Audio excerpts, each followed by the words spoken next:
I'm Al McFarlane. Welcome to the Conversation with Al McFarlane. I'm glad to be here and glad to have you along as well. Wednesday, hump day, we talk about business and wealth creation typically on Wednesdays, and today will be no exception. We're pleased to have today Danielle Duncan, who is with Twin Cities Habitat, a great organization. We're going to find out about what they do, what their priorities are, how she got to the organization, what her mission is as a public servant, and more. Before I begin, I want to thank our sponsor for the program, and that is 9,000 Equities, Build Wealth Minnesota, helping 9,000 Black families become home owners. Thank them for their support. They might jump in on the program today. If we do, great. Also, we'd love to have you be involved in the program wherever you are. If you're listening on any of the social media platforms and want to connect, leave a note in the comment section. Let somebody know that you're watching the show. Let us know where you're watching from. We want that engagement with you, and we appreciate you supporting the show. How do you support us? Become a subscriber. Go to the YouTube channel, Insight News MN, and become a subscriber and like and share. And we've crossed our 1,000 subscriber mark. We're looking to get to 2,000, and that only happens when you take the initiative to go and subscribe, no cost.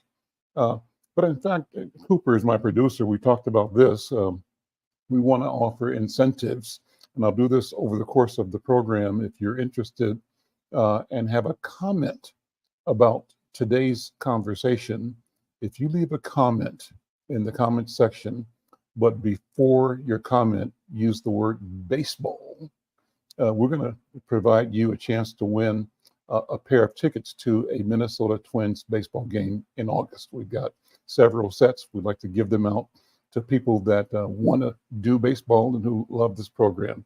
What you got to do is be a subscriber, and you got to make a comment, and your comment has to start with word baseball and say, I like this, I didn't like it, here's what I think. It can be anything you want to say, but let us know you're interested in being a potential winner of a pair of great seats at a Minnesota Twins baseball game in August. Well, with that, let me bring Danielle Duncan in. Danielle, so good to see you. Thank you for being here. Appreciate you and your work. My notes say that you spent over 20 years as a public servant. The mission has always been to ensure that at-risk individuals and families and communities get equitable access to a whole variety of opportunities. You, at the Habitat, you oversee the development and implementation of their diversity, equity, and inclusion-specific initiatives. Initiatives designed to foster an inclusive environment for everyone. In terms of your academic background, you got a Bachelor's of Science degree with cum laude honors in psychology from Augsburg University, and you have a Master's of Business Administration from the Carlson School of Management. You are an accredited facilitator and qualified administrator of the Intercultural Development Inventories called IDI. Well, let's go to Habitat 101. Let's have you introduce the organization's mission, the vision, and then we'll talk about your role there. Good afternoon. Welcome. Good afternoon. Thank you so much for having me. I've been with Twin Cities Habitat for about a year and a half, year and 7 months. And when I saw this job opening, so it's an organization that is dedicated to affordable housing, but also what is baked in is that advancing racial equity in housing. And I was attracted to the organization because any organization, they talk about DEI, they talk about diversifying. But what I noticed with Habitat is actually walking the walk. And so it's just not, DEI for DEI's sake, but it is actually changing programs, changing lives in order to make sure that we look at that home ownership gap, that we're closing that, and we're actively doing it, not just for talk, but for the impact that we want to have in community. And so how do you do that? How does Habitat, what's the field, the play, the playbook for Habitat and its clients? Well, the playbook is about centering our clients. When you look at Habitat, not only international, but even at the local affiliate, we've been around for a long time. And so what we do recognize is that when we look at the home ownership gap in Minnesota, it is significant. It's one of the highest in the country. And so that means that we have to show up and we have to do things differently. And the way to do that is put our homeowners, our home buyers center, and then being able to build from there. We have a few initiatives, especially our Advancing Black Home Ownership program, which is just fantastic, in which, again, we're listening to what community has said are some of those barriers and develop some programs in response to that. And so with our Advancing Black Home Ownership program, there is additional financial assistance and cohort support that is culturally specific, because we do have to bring that cultural humility for all of our interactions, especially if we're going to engage and work and partner with those homeowners and home buyers in a way that is actually going to have an impact on home ownership outcomes. And so for the consumer, for the resident, the potential homeowner, how do you show up in their life? How do you help them move from being a renter to a homeowner? What's the process? And I'm glad you said that, because I think when you're looking at even the rental market right now, it's pretty high stakes, meaning you have to spend a lot of money. But what we are is an alternative to that. And so you're actually building equity and not just kind of building equity for your landlord. And so it is just figuring out who we are. I think there is kind of a lot of misconceptions about who Habitat serves. And so we are for everyone. And so I would even say a lot of people, even nowadays, qualify for our program. And that ranges between, at the bottom, at the minimum is $50,000 per household. And so with that, you get access to, if you're a part of our Advanced Black Home Ownership program, access to some special education that it is, again, cultural specific, that is in a cohort model. You receive some additional support when we're looking at kind of down payment assistance and things like that. And I think also when you're looking at who we are as an organization, we're a home builder, we're a home developer, we have the Restore, of course, but we have our programs and services team, which is, again, when we talk about being representative of the community, that's definitely where you see that representation, because you want to be able to relate and create programs that are going to be responsive. But we're also a lending organization too. And so when you come to Habitat, you're getting everything. Well, let's break all that down. We've got time, and just take your time and go through all of the programs that you have, so that at the end of this conversation, people feel they've been given really complete, thorough introduction. And my goal is that somebody listening today decides she or he can be a homeowner, or that they know someone, and this conversation is going to move them in that direction. So let's talk with the idea that somebody's going to be able to take the information we give today and move and improve their situation. So walk through your programs. So when you look at, again, someone who has a need, someone who's renting, who is paying an astronomical amount for rent, I think there's also, when you're looking at the demographics we serve, one of the things that, again, attracted me to Habitat is that when we disaggregated our data, here's an organization that looked further into the data and figured out who we are serving and who we are not serving. And by that, we were able to kind of really pinpoint where some of our trouble areas were. And because through that, and we've had a partnership with Research in Action and Dr. Brittany Lewis, who helped us understand through focus groups, through surveys with our homeowners, our home buyers, and even some other constituents, to say, all right, how do we create a program that is going to be responsive to the needs in community? Through that, we were able to create our Advancing Black Home Ownership program. We also got some additional information on, let's look at representation to make sure that we are representative of the communities we serve. I think there's also the element of racial equity, of course, because when we're looking at the home ownership gap, we have to look at racial equity, and we have to be an organization that just doesn't care about racial equity. We have to be that organization. So again, making sure that we're representative of the community. We're also bringing those programs and services that are going to meet those needs. And I'll also kind of take us back a little bit to even my story. And so I grew up, I would say, not necessarily unhoused, but pretty unstable housing. I Mhm. remember coming home from school several times and seeing my clothes that are set out because we got evicted. And Mhm. so when we look at stability, that is absolutely one of the things that's most important, especially for children, because that sticks with you. It really sticks with you. And once I got of age, and I had my first son when I was 18 years old. Mhm. And so again, still, a little wet behind the ears, but here I am in charge of another human being. And the reason I was able to go back to school, the reason I was able to actually still have a job is because we had someone in the family who owned property in Chicago. I'm born and Mhm. raised in Chicago. Mhm. And with that, I was able to get a couple roommates and pay little rent. Almost, I think what I remember is $300 a month for rent, which is Mhm. completely unheard of right Sure, now. sure, sure. And when we moved to Minnesota quite a few years ago, that's what I wanted to provide for my family.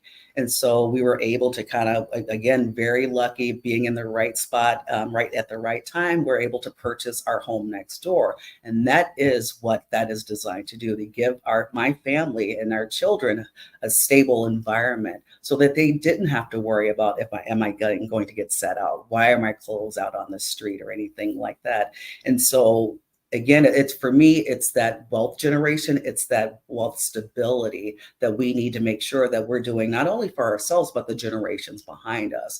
And so I was able to kind of utilize the gifts that were from my elders and be able to pass that on to my children as well. And so with Habitat, that's in a kind of feels like that as well. And so kind of understanding what those barriers are, listening and being able to create a pathway for home ownership is something that we are committed to doing and something that is within our programs. It's built in. And so someone who is interested in Habitat home ownership, first get to know us, go on our website and understand all of our different programs. But there are opportunities not only to purchase homes that are Habitat built, purchase homes that are rehab habitat homes, but also the opportunity to purchase on the open market. And one of the fantastic things that I find about Habitat, there's choice. And so again, when we come back to the question of racial equity and making sure that we have home ownership paths, it's ensuring that people have choice and not just kind of saying, this is the shoe you need to fit, wear it, whether or not it fits or not. You mentioned your website. I'm on your webpage now, and I looked to the section that's called Advancing Black Home Ownership.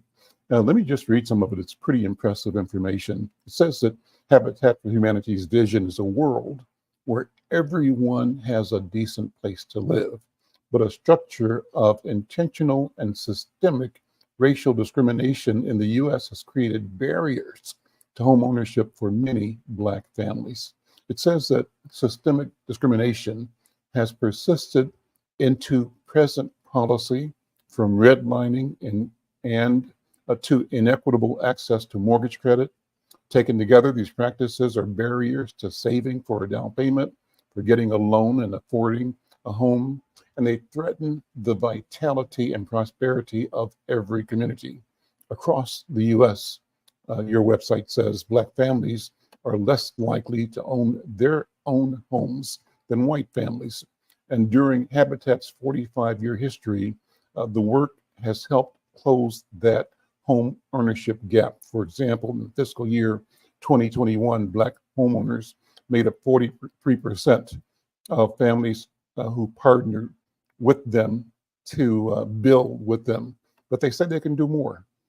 Habitat is an established affordable housing leader, both as a developer and mortgage provider in the U.S. That statement from Takia Jordan, who's Habitat for Humanity International's Vice President of Housing and Community Strategy. Awesome information. And I'm glad that you all have a strong presence here. How large is your organization? How many people are you able to serve in Minnesota? What are the numbers for your impact locally? For locally, I don't have those numbers right now, but what I would say, and the statement you read is from international. So we're part of a global affiliate network, and we represent the 7-county metro area. But when you talk about our Advancing Black Homeownership program, that is one of the things we're most proud of. And so it's one of those things where we not necessarily, we turned everything upside down because we were in response to what community needs. And so when we talk about even the special purpose credit program, that is additional funding and additional cohort support, that is definitely a part of that. What I would say also for the special purpose credit program, we have our next graduation, I think August 17th. So this is a cohort of individuals who are foundational Black Americans, meaning US born, and can trace their ancestry back to enslaved Africans. And so what it is a program where members who have those that are eligible sit in a cohort. They get financial coaching that is culturally relevant. They're in a room with others who look like them, who have similar life experiences, and coached by people who look like them, who have similar life experiences. And so what I've noticed, or the number that comes to mind, is when we look at where we started prior to this program and where we are now, we have seen significant gains in the graduation of individuals who have gone through the coaching and who are mortgage ready and able to purchase a home. Let me invite my colleague and friend, Jonathan Palmer. I call Jonathan one of my companions. He's a person who is traveling along with me and many of us on what we call the road to liberation. Yes. And freedom for our people, and in the belief that the freedom we seek is a freedom that recognizes the sacredness of all human life. Yeah. And so it's not exclusionary freedom. It's not my freedom and your lack of freedom. It's my freedom is your freedom, and your freedom is mine. Jonathan, brother, good to see you. How you doing? It's been a minute, but glad to see you again. Great to see you again, Al, and great to see you, Danielle. Nice to meet you, Jonathan. I am just, Habitat is such a great organization, and this kind of effort is so essential. You can look at the fact that the home ownership gap between Black and white homeowners is higher than it was during segregation at this point, and down 2.2%, I think, since 2000. I mean, it is. Home ownership is so essential to actually helping to build wealth and helping people to climb out of poverty. And efforts like these are what make a huge difference. So I'm really glad to hear about this effort. I'll be sharing this out through my network so that people can get connected into it.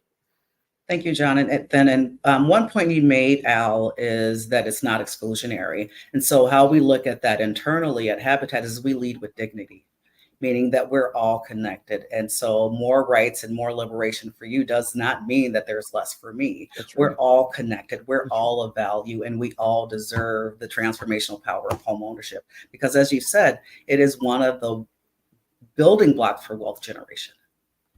It's one of the building blocks for being able to pass that wealth on to future generations.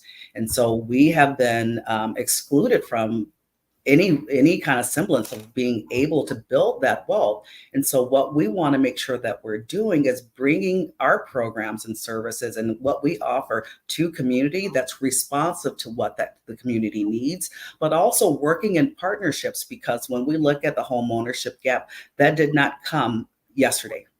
This has been around for hundreds of years. Mm-hmm. And so it's going to take us some time and some intentionality to start unwinding that. But we cannot do this alone. We have to look at those different intersections so that we can continue building the coalition so we can actually bring liberation and home ownership to more people.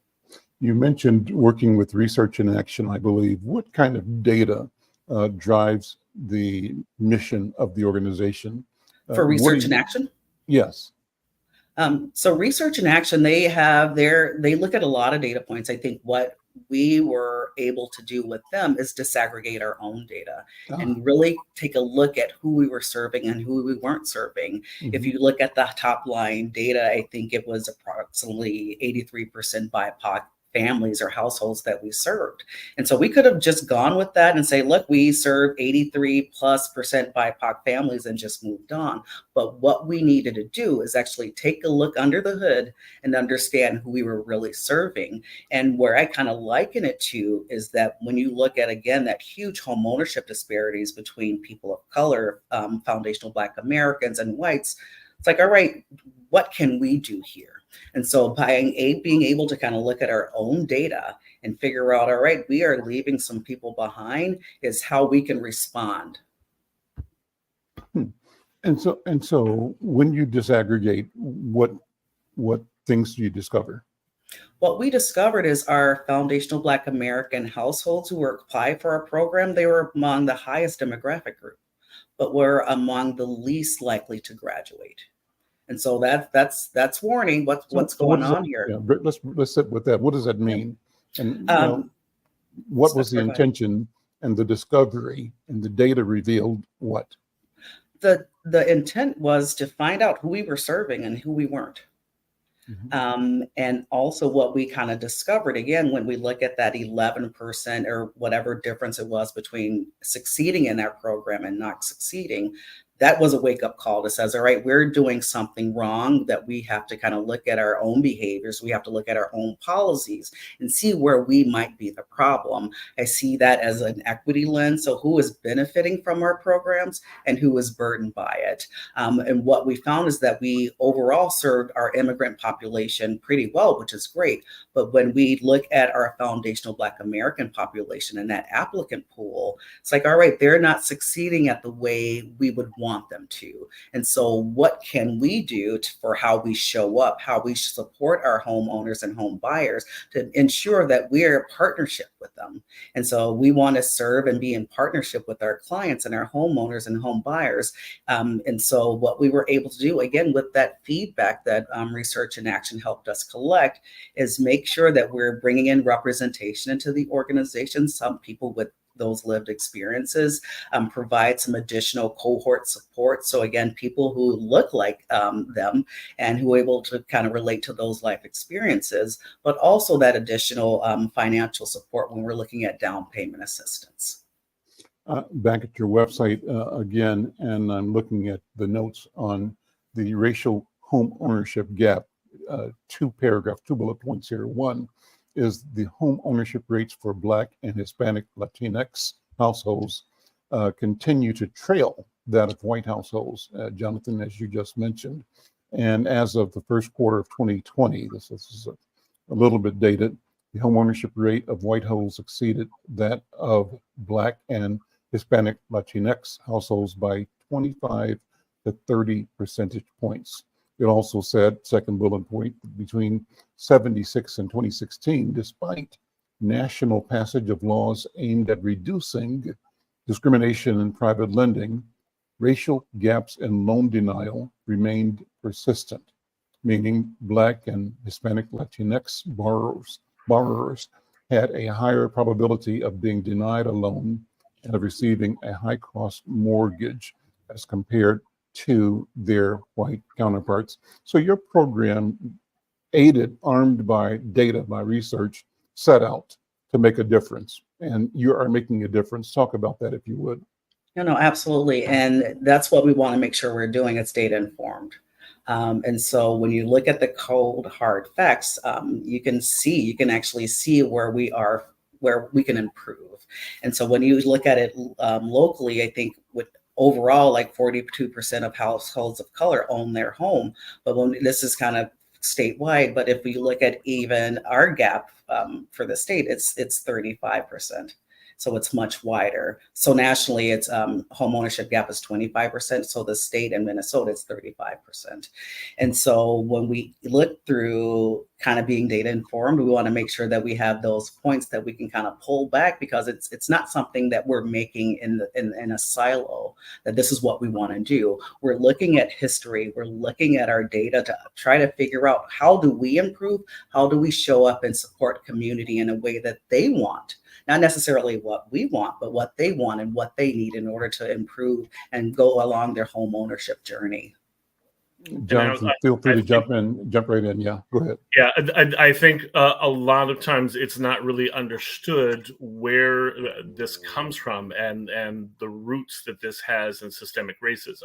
I mean, you can go back to the start of redlining in the 30s and the beginning of the FHA loans, taking people back to a time when it used to be that you put down half for your house and then you paid the rest off over 5 years. Well, that wasn't sustainable. So when the FHA loan started, you had, that's when you get that 10% mortgage down in the 30-year mortgages.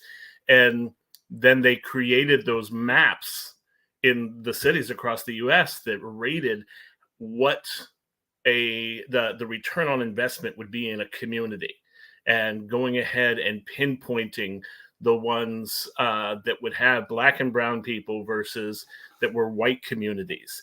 And many people don't realize that single point is largely what started this trend of this gap of home ownership, because in the communities that had just one Black or brown family in a neighborhood would rank it low so that it was marked in red, and that's where the term redlining comes from. White communities got the green mark, which meant people would loan more in those communities. When they started doing the FHA loans and the home financing, out of that, I think it was a total like $12 billion went into that, and less than 2% of that went to Black and brown communities. So you get this gap that starts there and grows over time. And as segregation is there, people aren't allowed to live in certain communities. In Minnesota, we still have covenants on homes that say that Black and brown people can't buy those homes. So there's a lot of systemic pieces, I think, that people don't realize. And it sounds like Habitat's effort is one of those looking to address that and fix the systemic problem, which will help increase home ownership and build wealth within our communities. And I think I'm glad you brought up racial covenants, because that is, you go to your deed. I had to go to my deed. I lived in South Minneapolis. Like, am I supposed to be here? And so when you talk about the systems, it's individual, but it's all of the institutions that have been set up a certain way, and they're working as designed. And so you go back to even the racial covenants, again, looking at my deed, am I supposed to be in South Minneapolis? And so on my house, I could not find one, but if you go 2 blocks in any direction, racial covenants everywhere. And so when we talk about bringing that awareness, bringing that history, a lot of people don't understand that. It's like, no, this was a thing. And then again, as you said, fast forward to redlining, where you have people or places that were valued based on the perception of people. And so again, when we look at kind of the work that we want to do, it's one, uncovering it, like acknowledging our racist history, because it's there, it's still living. And if we're looking at kind of uncovering and pushing us forward, we have to look at what's happening in the past in order to actually make that change we want to see in the future. And one of the things that we have to note is the need to do healing and unlearning, the impact, the consequence of the trauma of racism, that which is, obvious, aggressive, but that which is less obvious, institutional, structural. What do you mean? So just as you were speaking, Jonathan and Danielle, I just have to picture the memory. Danielle, you said you have to check the records to see if you belonged in the neighborhood. And so what does that mean for a grown person to walk through a community and have to have that internal dialogue? Should I be here? I'm an American, I'm a Minnesotan, but I pay my taxes. Space in my mind and spirit that makes me doubt my value as a human being and second guess. And why I'm saying this is real and real simple is that I flashed back, Danielle, to when I first got to Twin Cities here. My brother had met somebody and they lived, we thought, on Washburn Avenue in North Minneapolis. At that time we lived in, I'm not sure, South or St. Paul. But I was driving him down Plymouth Avenue one afternoon trying to find his friend's place. And I hadn't really known the north side, driving west on Plymouth and drive past Penn Avenue and alphabetically, Queen, Russell, Sheridan, all the streets. And I got to where the street curves. I don't know if you know North Minneapolis, but there's a little curve on Plymouth Avenue around to what arises is the golf course and the chalet.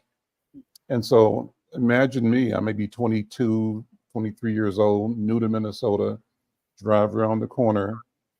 I know North Minneapolis generally is considered a Black community. But the further west you go, the bigger and the nicer the houses get. And all of a sudden you drive around this corner and you see this big castle on a hill, which is the chalet. Well, I don't know what's a chalet.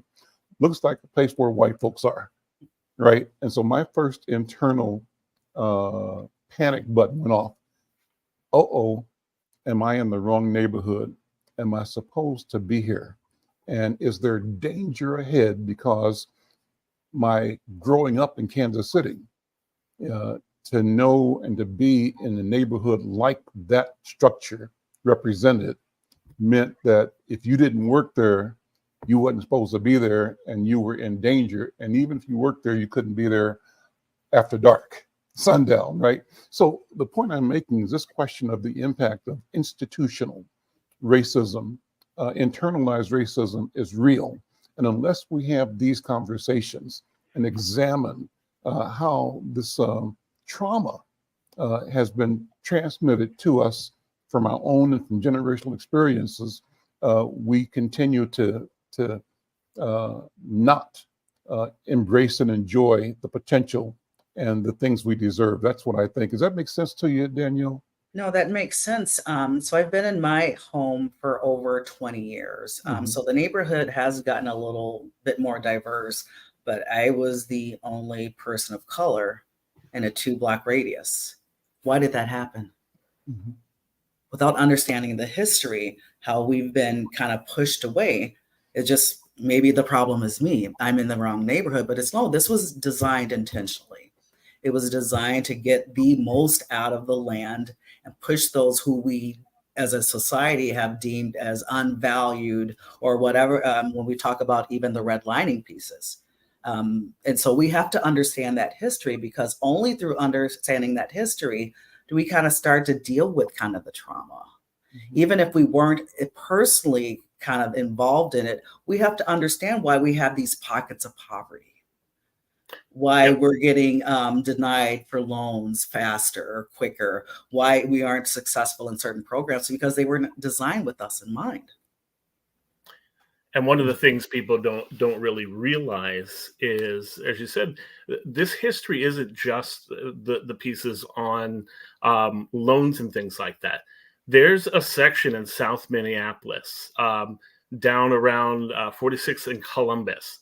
And in 1927, residents down there formed the Eugene Field Neighborhood Association, and 100 of them signed a gentleman's agreement that barred them from selling or renting the property to anyone not white.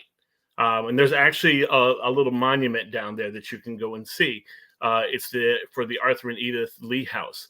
Down there, members of the group started buying up African-American homes in hopes of making the area all white and restricted. But Arthur and Edith Lee purchased this house. And it's an interesting thing that two neighbors had this disagreement. And so it got so bad that the one that was moving out sold it intentionally to a Black family to get back at the other. But people came out, crowds formed down there around the house. The neighborhood organization tried to buy it back from them, tried to get them to move. They had 4,000 people out in the streets, okay? And they brought vendors came by, they were selling ice cream, and this was all to protest. It was like a lynching, lynching. Yes. Yeah. and you had to get, NAACP came in, led by Lena Olive Smith, and they were able to have police and eventually get things settled down. But that's the kind of stuff we live with. That's just a community. That isn't the March on Washington. That isn't the Montgomery bus boycott. That is living in a neighborhood in America. And so when you talk about that piece, are we supposed to be here? There are so many signs that people are not cognizant of when you move into communities and it's an all-white community. That didn't happen by accident. And Danielle, I think you pointed that out earlier, is that these things were designed, and people don't understand that fully when you talk about where the history, because people think about 2000. They don't think past the pandemic or past the 90s. There's a lot of pieces that have been put in place that have structured racism within our communities. And it's hard trying to find a place to live and having to be confronted with that. Well, we can even go back to the Constitution. Mm. Yes. It's designed, it's working as designed. And so I think Foundational Black Americans, when we look at BIPOC communities, we're always on the outside. And so we have to convince society of what our value is, convince to society that we are equal, that we are connected, we are of value. And so the only way to do that is we have to understand the history, because again, it's not something that, we want to create this in a silo. It's like, no, we're not creating this in a silo. We're looking at the history. We're understanding that history. We're living with it too. And so only through that are we able to make the changes, but we have to understand what has happened and what has led us here. Otherwise, we're just throwing things against the wall. It's like, all right, let's kind of understand the value, how we've been valued from the very beginning, in order to have a realization of kind of the things that we need to do. And I think you're so right that trauma, and even for me, I guess I really didn't even consider it trauma around whether or not I'm supposed to be here, because it's one of those things that it's so ingrained. It's so part of who we are. And so to be able to kind of take myself out of that is like, you know what, this is really crappy. And the things that we are doing right now, hopefully, is going to have an impact on the next generation. So that's not a thought that they even have to consider, because people around them look like them. There are people around them that are all kinds of nationalities, and that they feel as if they belong and that they're making a contribution. Well, I love this conversation, because for me, it always triggers memories and stories that give me an ability to put things in context, and this whole question of where you belong, right? So my wife, Bobby, and I used to walk all winter long, loved Minneapolis because of the Skyway system. We'd drive down to Washington Avenue around 3rd Street or 4th Street at the end of the Skyway system at 5 in the morning, 6 in the morning. And then we walk 45 minutes. The Skyways are open even through the department stores and the other businesses. They had a cordoned off route. We could walk all the way down to the Hyatt Regency, touch the last door, then walk back. So it's a total of an hour and a half every day that we walked. I remember walking back one day, Danielle and Bobby and I saw this little white kid, maybe 3 years old or 4 years old, a little boy, walking by himself like he owned the Skyway. And this was back at a time, man, mind you, when there were people that were unhoused, sort of not camping, but spending time and resting for long periods of time in different places in the Skyway, despite their excellent camera surveillance system and a system for trying to keep, the residents and the visitors and walkers safe. So we were sitting there saying, as we walked, how's this kid here at 5 in the morning, 6 in the morning, walking by himself? His parent, mom, and another child in a stroller almost a block away. So we said, what's that telling us, right? It's telling us that the mom is allowing the kid to grow up knowing that he owns the space. He's free at 5 in the morning, at 5 years old, to walk wherever he wants to with impunity. Now, neither of us will allow our child, sometimes even ourselves, to be somewhere where the potential risk might exist. But how is it that there's that kind of freedom? So what's the difference in the mindset and in the pressure, the trauma, and the lack of trauma that allows that confidence and that sense of equity and ownership versus what our experience is? Al McFarlane, a 22-year-old grown man, hitting the internal panic just because he turns the corner and sees a building that he associates with white power, white people. That's the story. That's the connection. Well, listen, Habitat is intentional in addressing the question of equitable land use. You've got a tab on your website. Tell us about the strategy, the philosophy, how the organization addresses discriminatory land and zoning policies to create more affordable homes and more equitable opportunities. Danielle. And I would also kind of go back to that in partnership. Right. And so again, when we're looking at what's happening in municipalities and kind of, HOAs and things like that, we can't do that alone. And so we have to build those relationships with other organizations that are just as committed to racial equity and housing as we are. And so when you're looking at where we're building in communities where people want to live. I think that's also in response to when we look at gentrification. That's something that happened in Chicago, where I grew up, and that I used to love walking in a neighborhood. We live really close to Lake Michigan. You go 2 blocks, there's Mantis. You go another 2 blocks, there's kind of the affordable housing pieces. But it's also kind of a looking at people who are getting displaced by what we're kind of talking about progress. That's not real progress. And so we want to make sure that where people are living, when they're renting, that they stay. They have the opportunity to stay there. And so exploring those partnerships with organizations, municipalities, and honestly, again, listening to our home buyers, where do you want to live? I think there's also the element of let's make sure if people want to stay there, they stay there. But if they want to move out, they have that choice. And so that's something that we hadn't, I think, as a society has given people that choice before. And so that's definitely where Habitat is going, is giving people choice, because we don't, again, that shoe doesn't fit you, but we're going to force you into it.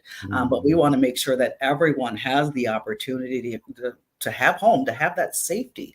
Because again, it points to so many other success factors when we're talking about health outcomes, when we're talking about access to jobs, when we're talking about access to green spaces in a safe community. That's where we want to operate. Let me shout out people who are liking the conversation. Brother Anura Asar, thank you for the thumbs up. Brown Zaire, Rhonda Brown Zaire, Rhonda, thank you for the thumbs up. And Marshall Holman, thank you so much for your work in community. Thank you for the thumbs up. And let me shout out Michelle Delicious Delights, our regular supporter, viewer, contributor from out east. She says, greetings, Brother Al McFarlane and distinguished guests. And she's sharing the program. That's what we want you to do. Wherever you are, share, like, subscribe, stay on top of this conversation, help us grow it.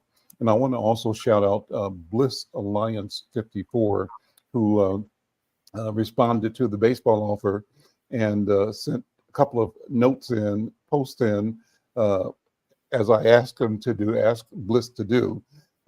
Start with the word baseball, but then make your comment. And 2 great comments. One, the first one was that community enhanced programs like this help provide hope to pillar neighborhoods impacted by vested interests. Let's talk about that in a minute. And then the second comment from Bliss Alliance 54, great comment.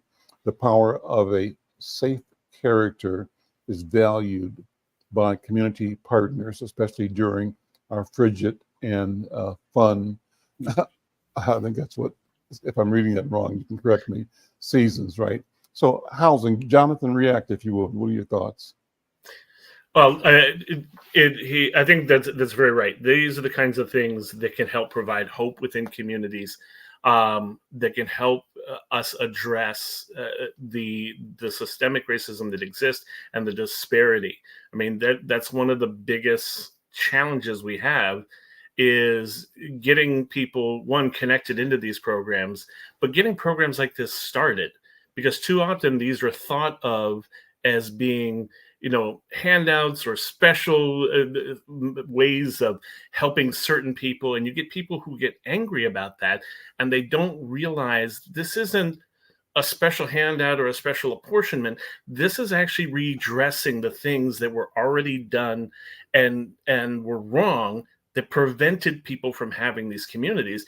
And a large part of that is because we teach the history of slavery and segregation as the history of Black people instead of as the history of white people.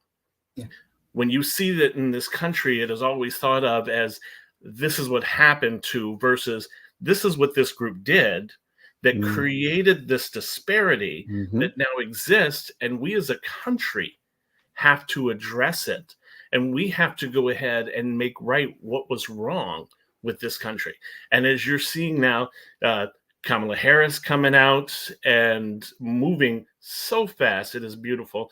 But already the misogyny, the racism, all of those pieces have already hit because people think that's okay. And just like you were talking about, Al, in terms of the freedom to walk, there are so many within white power structures that make it okay to just do anything instead of looking at the ways of citizenship and the 14th Amendment and making sure that everybody has the opportunity to take a full investment into the American dream and getting to a place that they can just feel like people. That's the hardest part, I think. And like what I'll add is it's again kind of that generational trauma piece too.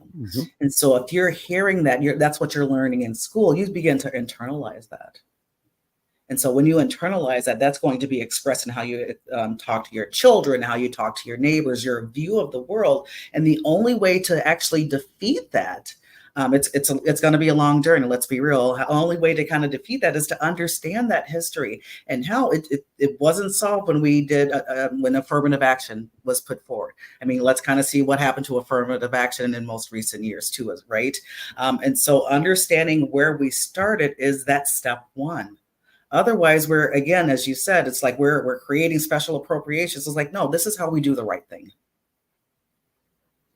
I'm Al McFarlane. This is The Conversation with Al McFarlane. My guest for this program, Wednesday, we talk about wealth creation and home ownership as one of the tools for that. My guest is Danielle Duncan with Habitat for Humanity, and Jonathan Palmer, one of my regular companions on the show, talking about anything and everything. You know, Danielle, I mentioned before we began that I love to be personal in this program to the degree that you're willing, and to ask you whose shoulders you stand on. You mentioned growing up in Chicago.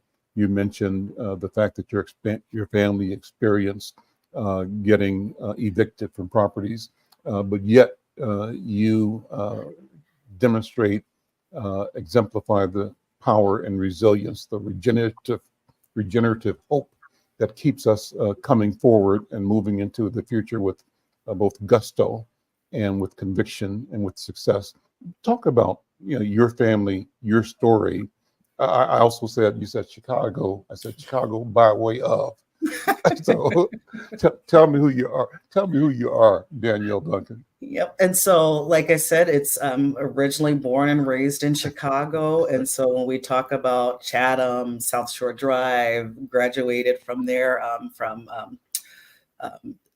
high school there. What I remember most impactful as I was growing up is family. And so we grew up in the Dearborn homes, the projects. And so we all were there. We all supported each other. And so when you even kind of look at what the view of the projects are right now, it's like, that wasn't my experience. There wasn't a lot of that violence. There was supporting each other. Now, there was always rift between the Dearborns and the Ickies, you know, kind of the other projects, but that's, you know, that's going to come. But what it was a sense of community, that no matter how bad it got, you had someone you can rely on. And whatever, if you were hungry, you always fed. So that's one thing I would say, I never went hungry. There was always food around. And so when we look at the community that I want to build, that I'm a part of, or even with my family, it's like you always have that safety, because the world is hard.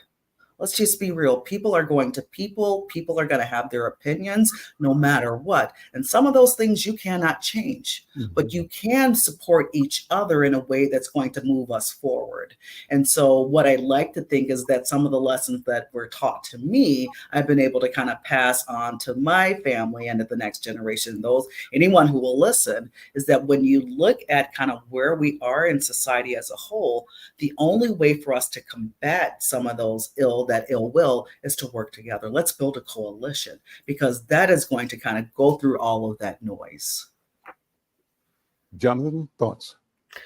I so agree. My mom's actually from Chicago, so those are ringing some bells for me.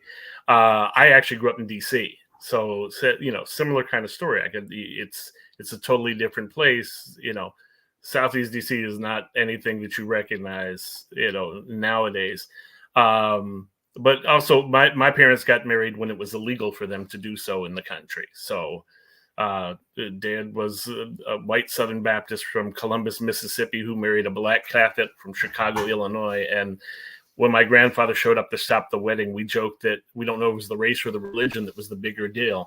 But we lived in both DC and then a community called Reston, Virginia, which was a planned integrated community.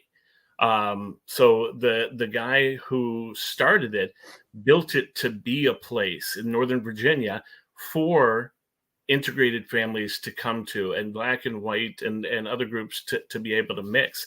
And it is fascinating to see now how it's grown. It's much bigger and much more metropolitan now.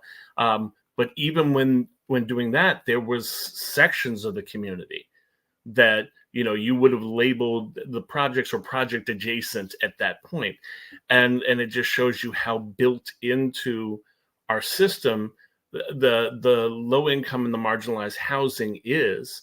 But that sense of community that Danielle was talking about, in terms of the neighbors that you had, we had those neighbors that you could, one, you could go to if there was any kind of a problem. You can go right across the street to Mrs. Johnson's house, or if you were doing something wrong, Mrs. Johnson might catch you, right? And she might take care of it right then, and then send you home and call your parents. And then when you got home, there was a whole the rest of it. Yeah, we won't go into that too deep, but that's the thing that I think, and especially African American communities have, is that connection that has helped us raise our kids, that has helped us build that network so that we looked out for each other and we're able to help each other, so that you get more of a chance of success. Yeah, but what that also kind of reminds me of is when we look at displacement, right? And so look at 94, that just kind of plowed through the Rondo neighborhood, and even kind of some of the things that we're looking at right now, not Habitat, but kind of, Minnesota, it's breaking those community connections. And so if you're similar to how we were growing up and you had that community, that's not there anymore. It's different. I ask you about shoulders you stand on. You mentioned your parents. What about your lineage? What about how much do you know about your grands and great grands, your Africanity, or your being a foundational Black American? I don't know much outside of so I was, my great grandmother was alive. So I remember speaking to at her 95th birthday party. So I think she made it to 97. So of course knew my great grandmother. My grandmother is still alive. She lives over in North Minneapolis. She spends her time in Brooklyn Park. And then my mom, she actually moved from Chicago to be with us in Minnesota. And when I was pregnant with my second child, Herbie, there was really no point in me going back to school. Going back to work. I would make $20. And so again, when we talk about the community always being there, my grandmother actually retired from being a CNA from Chicago and moved up here in order to help us raise the children. And again, it was a godsend. I would not have been able to do that before. As far as kind of lineage back, I haven't necessarily gotten into that. I think I have some concerns about DNA being publicly available. Not necessarily for me, but for those who I might be tied to. Interesting.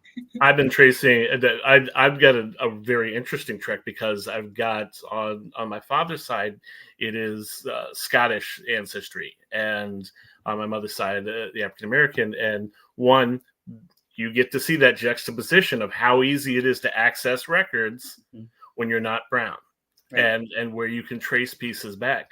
But we've been finding some very interesting aspects on the African American side.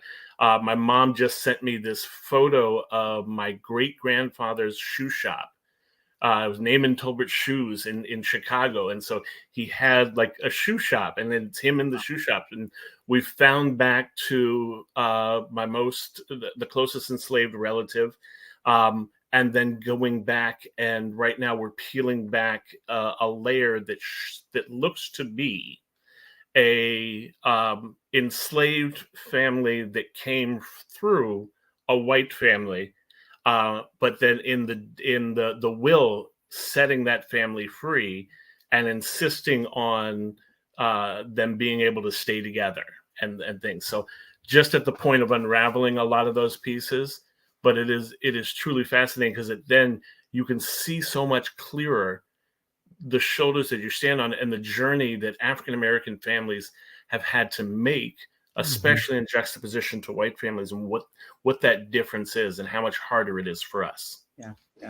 I talk about this all the time, Danielle. Jonathan, you may have been on when I talked about it before, but I actually knew someone who, when she was born, was the property of white people, and that is my grandma's mom. And I remember, meeting and being with her, being held by her, and punished by her, cracked on the back of my hand with a spoon for sticking my hand into a number 5 barrel of cotton, fluffy white cotton, attractive to a 5-year-old. Looking up at the rim of the barrel, I stick my hand in. She said, "Crack, get your hand out of there. You don't know what's under that cotton. Could be a snake," right? Point is, I didn't realize that until I was an adult, a few years ago, that this picture of her sitting next to her daughter, my grandmother sitting next to her daughters, my mom and my mom's sisters, and then me and my cousins all sitting on the floor in our uncle's brownstone in Kansas City. But that multi-generational picture included the fact that the elder in that picture was born in the 1850s, 1850s, before the end of slavery, and born as the property of other human beings. And so to me, it just means it's close. It's not something that I can forget and think it's something in the distant past. It's real, it's close. And I'm thankful for the technology, Danielle, that allows me to try to do support my reaching and connecting with other elements of my family. Well, listen, this has been a wonderful conversation. I want to circle back to, the point of the conversation, and that is housing and the work that Habitat for Humanity does. One of the things I noticed was you launched a program called Special Purpose Credit to advance Black home ownership. Let me have you close explaining what that is and inviting people to connect with Habitat. Absolutely. Thank you. And so our special purpose credit program is part of our Advancing Black Homeownership program. So if we again go back to the data where we recognize that, hey, we have a problem, there is a demographic that is we're being left behind. What we were able to do was again listen to community and create this this supplement kind of program that is going to give people who identify as U.S. born descendants of enslaved Africans that additional support. I go back to when you look at the demographics that have been marginalized, it's African Americans, those who identify as foundational Black Americans. And so what can we do as an organization to do our part in closing that gap? So as part of that special purpose credit program is financial coaching that's culturally relevant. There is cohort learning, and so you're in a room learning about financial trauma with people who look like you, being taught by people who look like you, and also that additional down payment assistance. And so when you look at kind of one of the barriers, of course, is being able to have that down payment assistance and not being able to kind of to get out a loan or have savings. And so we have access, people who go through the program have access to that. And so I believe we have our 4th cohort graduation that is happening on August 17th. So again, a group of individuals who have signed up to be part of Habitat's community to get that financial education, to get those financial supports, and get on the path to not home ownership, not just home ownership, but sustainable home ownership. We would do more harm if we're getting people into home ownership opportunities and they're not able to sustain it. What I love about the Habitat home ownership program is when we talk about payments, it's capped at 30% of your income. So when we talk about affordable, we really mean affordable. Listen, thank you so very, very much, Danielle, Duncan. Thank you, Brother Jonathan Palmer. What a wonderful conversation. I'm Al McFarlane. We'll see you next time. Take care. Bye-bye.